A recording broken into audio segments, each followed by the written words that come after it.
point it is now, especially considering where it was in the 1990s, we will be discussing coming up here soon. You are Locked On Wildcats, your daily podcast on the Arizona Wildcats, part of the Locked On Podcast Network, your team every day.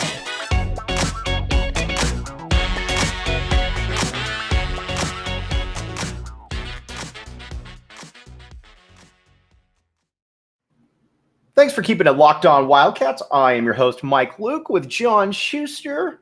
With you got, you got John. Who's number 21? Is that Hassan Adams? Or I thought that might have been Michael Wright. Let's go with that. Either way, how about Michael Adams?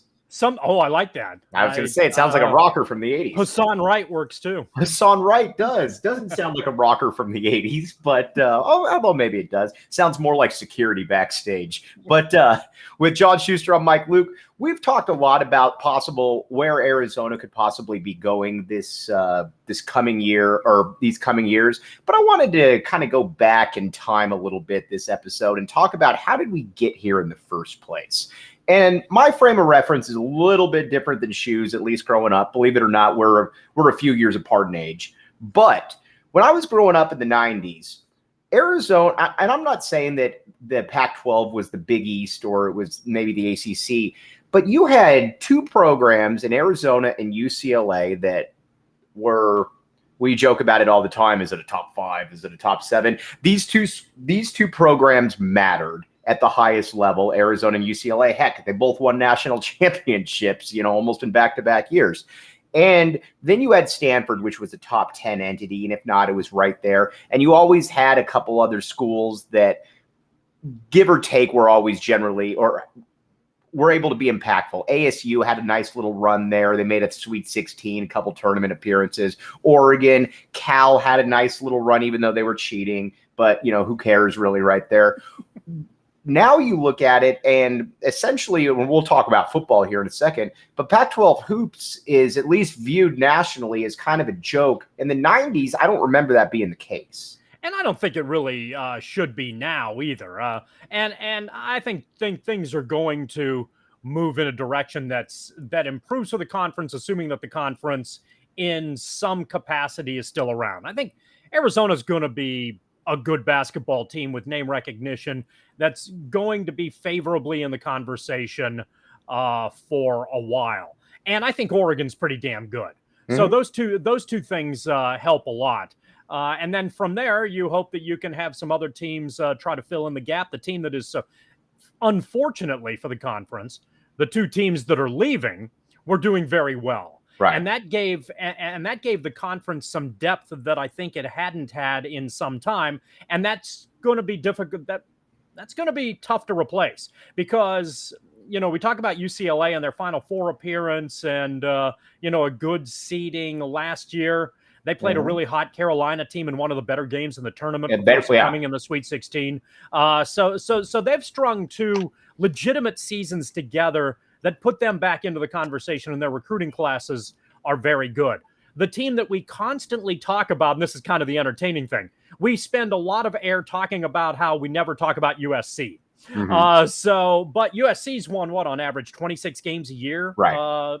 For the last 4 or 5 seasons now, and they're always kind of in that top 3 to 4 realm in the conference, right? Yeah, and them getting into the second weekend in the tournament is a very plausible scenario.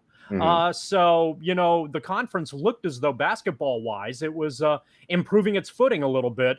And now this happens, and they're going to have to figure out ways, assuming that the incarnation of whatever this conference is doesn't change a whole heck of a lot. They're going to have to figure out ways to try to recruit a little bit better and find other teams that can get into the mix and try to fill the void as best as possible with a UCLA team on the upturn and a USC team that's a heck of a lot more competitive and consistent than generally they're given credit. Do you think? Let's go backwards a little bit. Sure. Here. Why Arizona and UCLA? I mean, maybe I overstated the case right there because UCLA has been to 4 Final Fours in the past 15 years. I mean, Arizona hasn't been to a Final Four in over 20 years. So, I mean, right. But either way, Arizona is also kind of the king of, I think there's been 6 Elite Eight games in there that have been decided by about 9 points or something, and Arizona was on the losing end of almost all of them.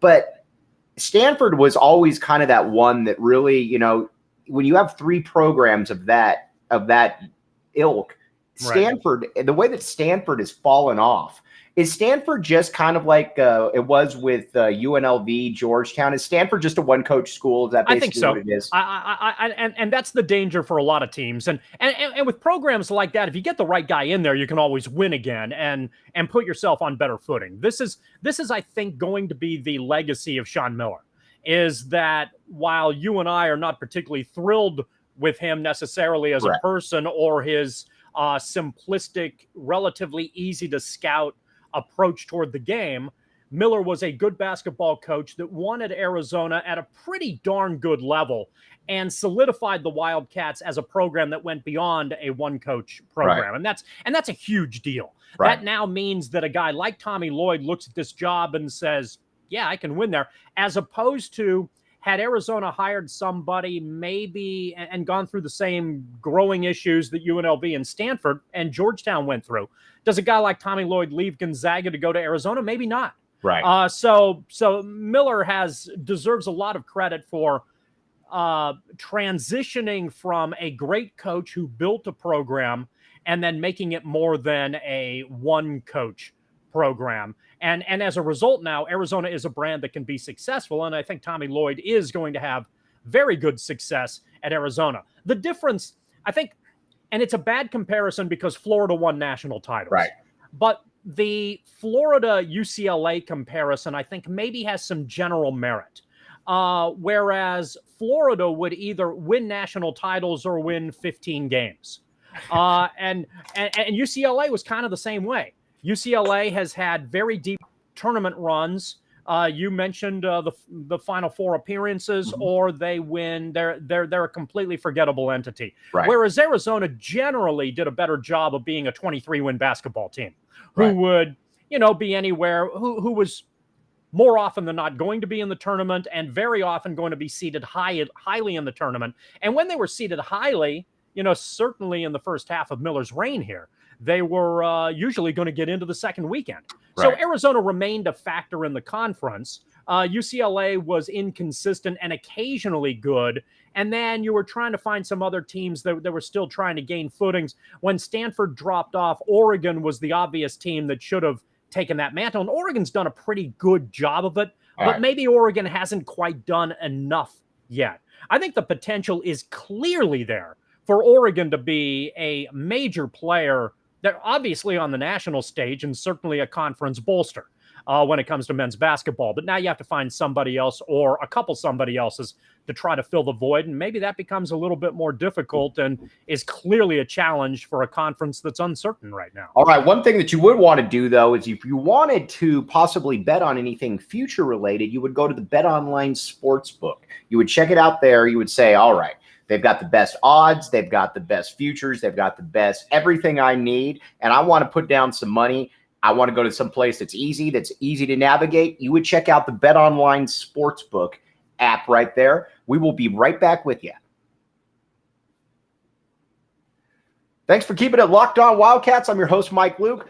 Even more, maybe this is what I should have led with, but even more confounding is football. Let's just look in the 1990s. And I was talking with a good friend of ours, William Brad Alice, a little bit earlier about this. In the 1990s, here's the schools that had top 5 national finishes. Washington won a national championship, obviously, in 1991, had another top 5 finish later on in the 90s. Arizona had a top 5 finish and a top 10 finish in there. Oregon State had a top 5 finish. USC had a top 5 finish. Was it ASU had a top 5 finish? You had 6 teams that had top 5 finishes at some point during the 1990s. That doesn't occur. That hasn't occurred basically since the 90s. And not only has it not occurred, it hasn't even come close to occurring. Why is that? There are a couple reasons, I think. I think even then the conference was difficult to get through, but an undefeated team or a one-loss team could make a lot of noise. And and that was at a time where, you had you did not have a 4-team playoff.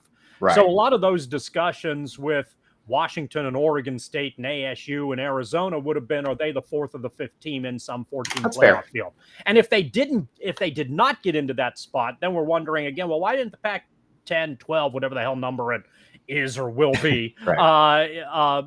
Get a team that was in the Final Four? And I think a lot of that has to do with it is a difficult conference to get through. For whatever reason, it's easier to get upset in this conference than a lot of the others. And I think to some degree, maybe the middle level teams are a little bit more competitive sometimes. You've got some of the travel concerns that play into it a little bit. And, those things are a big deal in college football. You lose a game in college football, you're in bad shape. Right. Unless you're in the SEC and you can maybe lose 2 or 3. Yeah, that's exactly right. And to the SEC's credit, I guess, they're still winning national championships. Unfortunately, yes. Yeah, but they do get maybe the benefit of their reputation in the Pac-10, 12, 8, 16, whatever the hell number you want to throw in there. The Pac-X is going to be, is going to have a hard time ultimately. That's funny on like 3 different levels right there. Yes. They're going to have a hard time ultimately looking up. Was football better was football top to bottom better in this conference in the 90s? I think it clearly was, wasn't it? Or were there just better teams at the top? Well, I mean, you look at it, and I think our Anthony Gimino, man, I'm throwing out names left and right here. Man, you really are. Always talks about it's the coach. It's the coach. I think that you could probably, or I would suggest that you could look away. I would suggest that you could look back and say that the coaches that were running those teams were probably amongst the best coaches in those programs' history. Mike Bellotti obviously was a fantastic coach at Oregon. Dennis Erickson, while he was only at Oregon State for a couple of years, but outside of Mike Riley, probably the most acclaimed coach in there. Who was it not Todd Graham? Was it Bruce Snyder that was the ASU coach? Snyder was at ASU at their 1-year spike. Right, and that was a little bit different than those ones because that was obviously a 1-year spike. Oregon State was a 1-year spike as well. Right, Dick Tomey was best coach in Arizona history. I think that's hard to argue. Don James was certainly the best coach in Washington history. So again, maybe I'm just grasping at straws here, but it seems maybe it's me. I think it's a good argument, and I think it's not like Oregon's still a very good football team, but they're top 15 good. They're not top 5 good, right? And in college football, take it for what it's worth, because of the weird playoff system, you need to be top 5 good. Right. And that's where, because it's not like Oregon's a bad football team. Oregon wins 9 or 10 games a year. Utah's a good top 20 football team, but again, you've got to be top 5 good to get into that conversation. The problem is with the anchor teams like USC, the anchor team that is leaving. They went out to get Lincoln Riley because they didn't want to be a top 15, right, top 30 program anymore. So they went after Riley, who they thought could put them into top 5 territory. They could reclaim Pete Carroll's success, and now they're going to do that in another conference, which obviously is the most damning blow to the Pac-X at any stage in this process, and clearly it's going to be a difficult thing for the conference to replace. That isn't going to be easy because now Oregon you have to figure out a way to make Oregon top 5. You have to figure out a way to make Washington top 15 or top 20. Utah is going to every once in a while be in a conversation, maybe in November, but can Utah ever really run the table? I mean, probably not. Right. They're and really they've got good. the feeling, and they've got the feeling too, as much as we like Utah, they've got the feeling too that it's kind of like a Cincinnati situation where if you did run the table, you'd probably get blasted by whoever you would play in that championship. Yeah, I think that's absolutely right. They're a very and in fairness, Cincinnati got walloped, but so did Michigan. Right, so a exactly. team from a big conference got hammered by an SEC school. Wait a second, an overrated Big Ten team got hammered? Well, that's the reason USC is going to that league. Why not be overrated in that conference? By the way, I do predict once Riley, it might take a year or two. I think outside of Ohio State, they're going to smash everybody in the Big Ten. I mean, they bring a different well, them and Ohio State both bring speed to a league that doesn't really have it. Right. And that's a different animal to deal with. And I think you're right. I think a lot of teams in that conference, and there are good teams in the Big Ten, but and here's maybe an interesting level of conversation. You look at the overrated Big Ten. Ohio State's great. USC has a chance to be great, but is Michigan better than Oregon? No. Is Wisconsin negligibly better than Washington or Utah? No. But if you look at them from a ranking standpoint, Wisconsin could be ranked 7th, Right. and Utah could be ranked 13th. Right. Even though, and that probably has a lot to do, and that's the reputation issue I think that the conference is facing and now has to deal with even more. Right. Okay. One thing though that we have a new sponsor here, LinkedIn. That's when you know when you got LinkedIn and Built Bar basically saying we want to be part of this, we want to get in on this. That's when you know that you're big time. So here's the deal. Again, I'm still reading this, as you can probably tell. So as the sun comes out and small businesses are back in business, LinkedIn Jobs makes it easier to grow your team. LinkedIn Jobs helps you find the people you want to interview faster. So LinkedIn Jobs helps you find the candidates you could want to talk to faster. Did you know every week nearly 40 million job seekers visit LinkedIn? That's actually a lot, or LinkedIn. Post your job form on linkedin.com/lockedoncollege. Check it out. We'll be right back with you. With John Schuster, I'm Mike Luke. All right, Shu. So let me ask you this before we sign off here. It was Hansen that was the Pac-12 athletic commissioner before Larry Scott, correct? I believe that's correct, yes. What did you think of Hansen?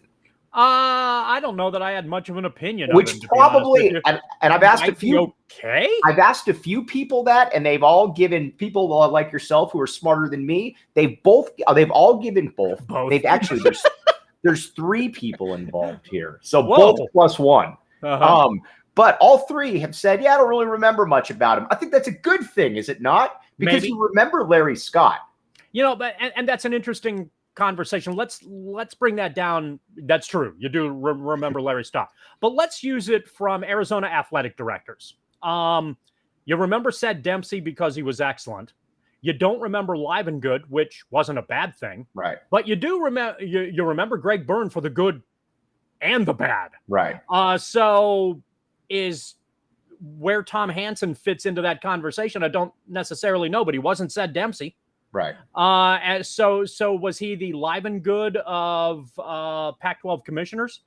Maybe. And is that good enough to get your conference to where you want it to be on a national level? It doesn't necessarily hurt you. It creates stability, but does it build the brand in a way that you ultimately need? The Larry Scott had a chance to be Greg Byrne and build the brand. Instead, Larry Scott became all the bad things that Greg Byrne was. And that clearly doesn't bode well for the conference as a whole and the job that the conference has ahead of it. I almost said Derek Scott. Larry Scott also just kind of looked out of place. He didn't look natural as a Pac-12 commissioner. He looked like, and again, people know the background, but he looked like a guy that would probably be more interested watching women's tennis. I'm not putting him down like that. I don't mean that in a negative light. I'm just saying that he didn't look like the type of guy that was looking at his schedule saying, man, I can't wait for that USC Stanford game at 9 or, that we'll bury on Pac-12 Network or something like that. Yeah. Well, the issue is the Pac-12 Network more than it is judging a book by its cover. Right. Larry Scott was innovative. Now, sometimes innovation is a disaster. And his hard line approach toward the Pac-12 networks, I think, is ultimately what put the conference in a bad spot, and then negotiating deals that didn't benefit them with larger television entities probably made the conference look like the conversation that we're having now. Second fiddle to the Big Ten, second fiddle to the Big 12, second fiddle to the ACC, second fiddle to, the SEC. And if you're a quote unquote Power 5 conference, really, you don't want to be viewed as a Power 4+1. Right. And that's why, and that's a lot of the reason why USC and UCLA have decided, all right, we're going to give the big 100 years. So what?